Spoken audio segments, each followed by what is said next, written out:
With WWE going through another phase of releases and more, this is Wrestling Rambles. My name is John, and you're watching the Wrestling Report. Before we move on, make sure you subscribe to Wrestling Rambles with notifications on, and don't forget to like the video.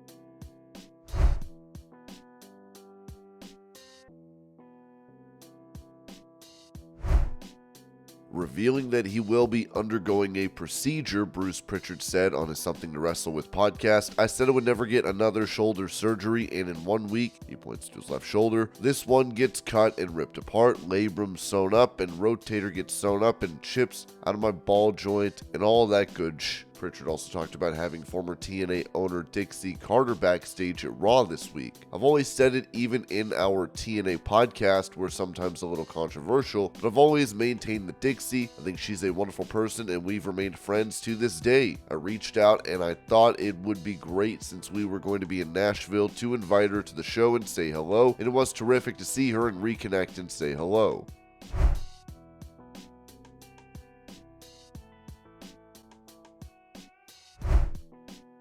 Admitting to having frustrations with him and his brother's booking in AEW, Matt Hardy said on his Extreme Life podcast, I'll say just creatively, just the way we've been utilized the last 4 months, it's been very frustrating. We've been very patient, but there has been a lot of frustration with things we've done and kind of how we've been utilized in some ways. So I feel like the natural thing to play off of is channel that frustration and kind of put it into what we're doing, and to those people, if they hate us, we will give them a reason to hate us, you know what I mean? And there's something we can do there to evolve our characters and once again reinvent into something we've never done. Because there's never been really an aggressive take by any means necessary, cheat if you have to, or break the rules if you have to, or be bad Hardy Boys version of the Hardys, We've done stuff is Broken Matt and Brother Nero. There was a time where he was the Antichrist, and obviously I've been heel because I was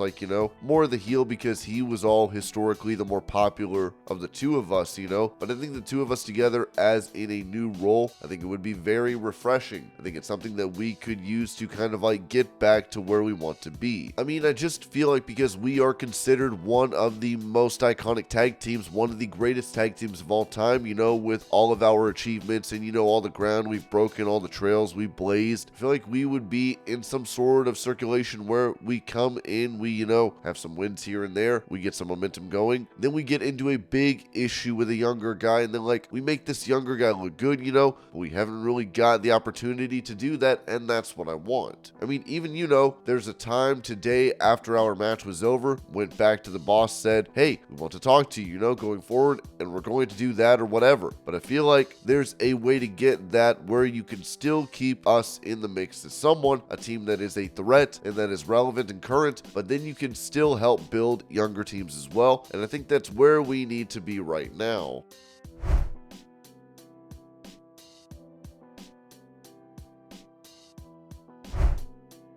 Going over the next likely destination for Monday Night Raw, the Wrestling Observer newsletter wrote they were hoping for $400 million, but analysts believe it'll be closer to $387 million per year. For most of the negotiation period, the idea was FX as the leader, with Netflix, USA, WBD, and Amazon Prime all being talked about. Regarding WBD, which would be the game changer in many ways if it happened, the WBD version told to many this past week is that Nick Khan last went to WBD in October with a pitch and was turned down.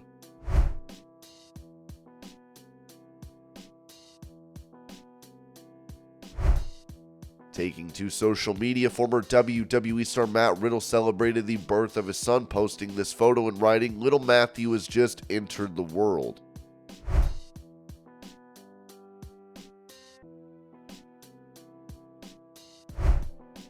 revealing the return timetable from injury for AEW star Bandito, Ringside News wrote. During his match with Takeshita on the June 14th edition of Rampage, Bandito suffered a broken wrist and would undergo successful surgery for the same back in July. As previously reported, Bandito will require another surgery because his wrist is not in good shape. According to Dave Meltzer on the Wrestling Observer newsletter, it was noted that Bandito is expected to make his in-ring return in the summer of next year, which is still quite a few months away.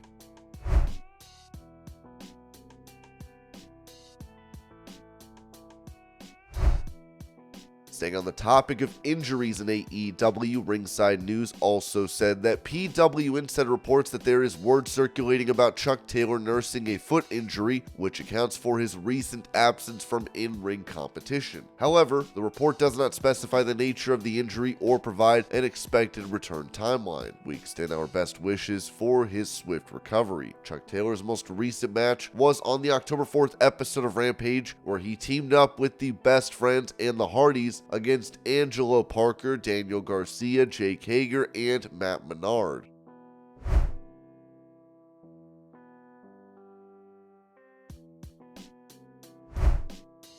Explaining what AEW World Champion MJF will be doing for his torn labrum, the Wrestling Observer newsletter noted that he won't be getting surgery and is going to be working on stem cell therapy and rehab to get ready. Surgery would have put him out for a couple of months. Whether he will do a match between now and then is not known, but he believes he can do careful matches or smoke and mirror matches prior to the pay-per-view. Talent in wrestling working on torn labrums is not unusual, and he's done it before. He suffered a torn labrum prior to his May 23rd, 2020 Double or Nothing pay-per-view match with Jungle Boy and ended up with a breakthrough performance for both of them at the time, although this tear is said to be worse than the 2020 tear.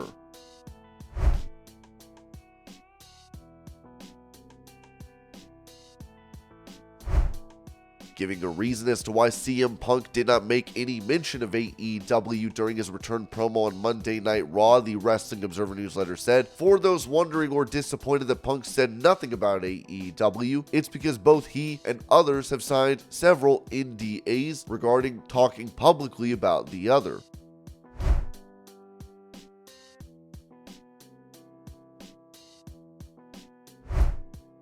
With it previously reported that there is a plan for CM Punk versus Roman Reigns in WWE, the Wrestling Observer newsletter reported. Whether he meant this as a tease, it was immediately taken that somewhere down the line that Heyman and Punk will end up together, which led to Reigns versus Punk speculation. The reality is that Reigns versus Punk would be the biggest match they could do. Sports Illustrated reported after Punk versus Rollins that the direction is Reigns versus Punk. That is the obvious ultimate direction, so it's not even being hidden. But for right now, the plan is to take a lot of time before getting there. The feeling right now is that will be gigantic at the time they choose to get there. Whether it results in Heyman leaving Reigns for Punk and Punk going heel and Reigns face, which was the speculation we got, there are multiple different ways to approach that. The key is to peak it timing wise, although it'll probably work big whenever it happens. But there are the risks. One major star who saw the situation said that they'd better get there within 6 months because of the injury risk or uncertainty with Punk.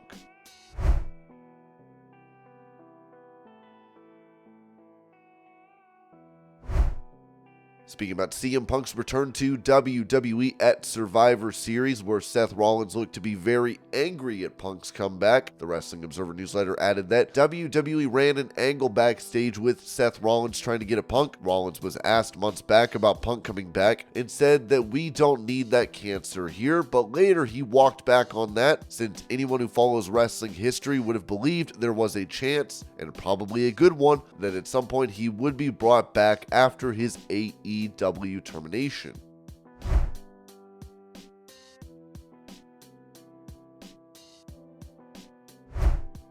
As it's looking like a ton of feuds are being discussed for CM Punk, this one is with a legend, as Ringside News wrote. According to a recent report, there is momentum building behind the scenes indicating that Steve Austin might square off against CM Punk in a highly anticipated match. This is an absolute dream match that blew up the internet wrestling community as fans discussed the possibilities. Ringside News reached out to a tenured member of the creative team to inquire about the current status of CM Punk versus Steve Austin. We were told that they hadn't started any creative meetings to lay out plans just yet because Triple H was just getting back from his incredibly important Los Angeles trip to deal with Raw's television rights talks. Paul Levesque just got back from the West Coast, so we're just starting to talk about creative for Punk and everything else today.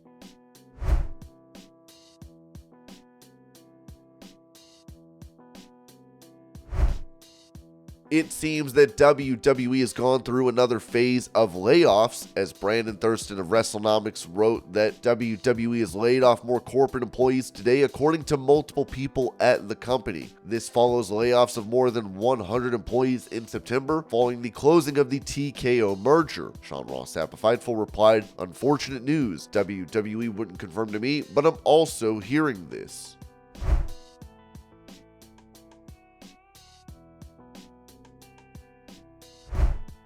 Not only those in the corporate office were released, but NXT star Mackenzie Mitchell announced her departure from WWE, writing on X, "Today I was released by WWE. I met my husband, moved cross-country from Connecticut to Florida for NXT, a place I've always considered home, and met friends that became like family. I've always said and firmly believe in when door closes, another opens."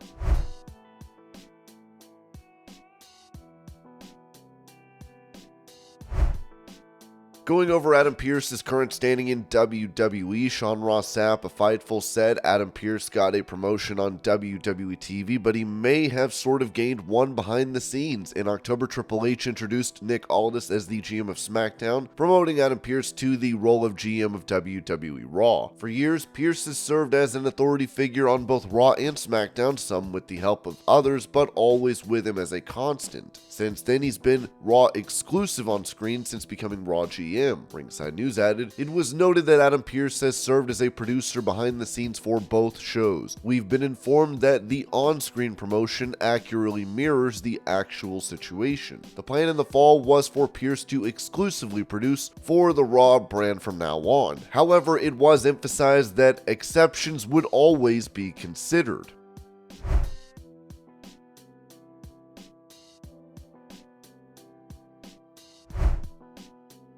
Revealing his pick for the MVP of the year in WWE, Shawn Michaels told Peter Rosenberg, "Dom has, to me, Dominik Mysterio MVP of the WWE this year. Every time he comes here, I look at him as the hardest working man in the show business. He has just been an Iron Man for us. I can't speak to what he does on the main roster, but he has done just everything we have asked of him. He's done it professionally, he's done it admirably, done it to the best of his ability. Yes, do I think it's been to his advantage because a lot was put on him early, and he probably didn't get the opportunity to develop behind the scenes as much as other people have, and he had to do it out there in front of the world and probably got judged harshly for it, but I'm telling you, I have nothing but admiration for that man. He has been a stud for us. I think from a company standpoint, everybody would agree with me. He got a lot put on him early, and I think he has grown a lot in the last year. I think he's become a hell of a performer as well when everything is said and done, but it's hard for me not to admire the young man who's worked so hard for us."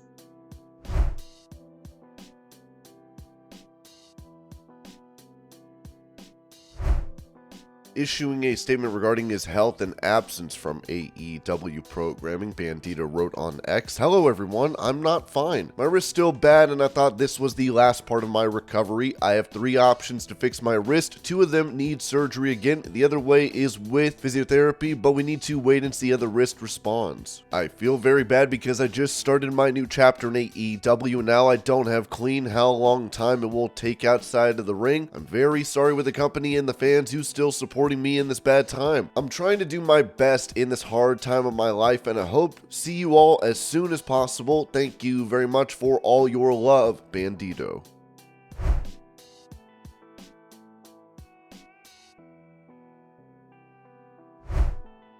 Mentioning his previous business relationship with CM Punk, UFC CEO Dana White said to Sports Illustrated, "He's one of the easiest people I've ever dealt with. I've had nothing but a great relationship with him since the day we met. I texted him that night after he walked out in Chicago. It was amazing. I texted and congratulated him. It was incredible. Do I give my blessing? 100%. I love the guy."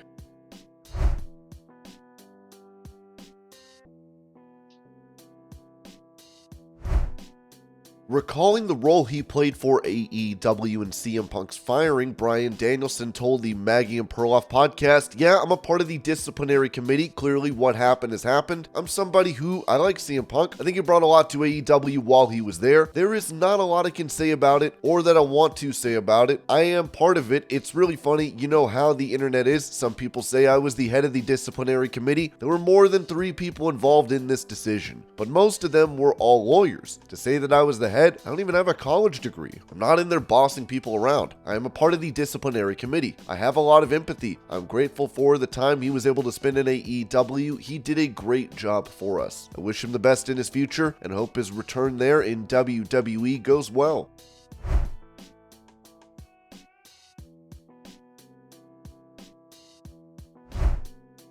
During an interview with Shannon Sharp, the Nature Boy Ric Flair addressed how he was taken by child traffickers. Here's the video. True that you was stolen? Stolen, yeah. Child traffickers? Yeah.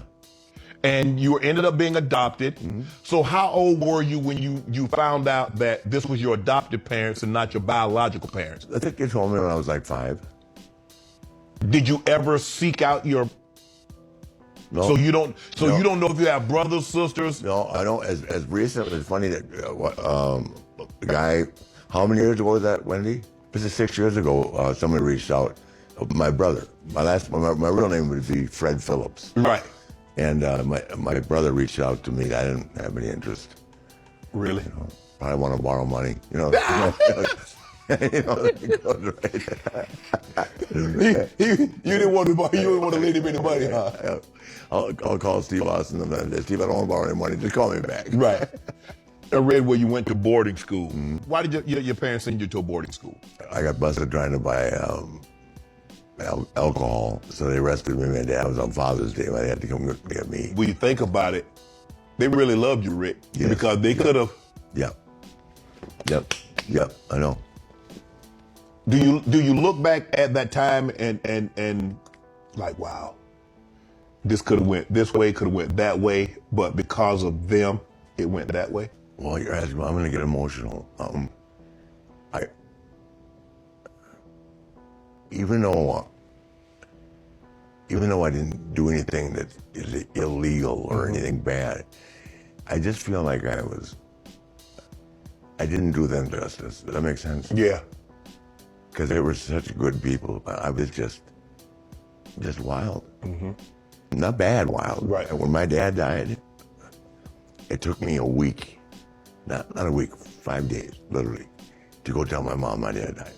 The minute I walked in that room and told her that my dad had passed, she looked out the window, and she never stopped looking out the window for 2 years until she died 2 years later.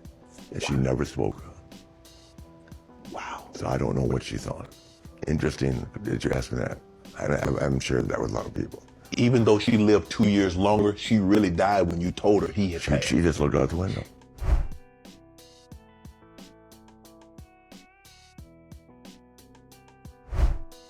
Sticking with Ric Flair, he apparently stirred up some controversy for his AEW Rampage promo where he invited all the women in the audience that were 18 to 28 to show up at his hotel room with no boyfriends or husbands. He has since responded to this backlash, writing on Instagram, "I am so tired of hearing all this negativity. I don't need to work and I don't need the money. Can't I simply enjoy being by my dear friend Sting's side for the next few months without so much hatred? I know I'm old, but that doesn't mean I can't enjoy life. I have earned the right to do whatever I want and I'm exactly where I want to be. I appreciate everything, Tony Khan, but I'm more than willing to walk away if I am embarrassing you and your company. All I can say is I'm sorry."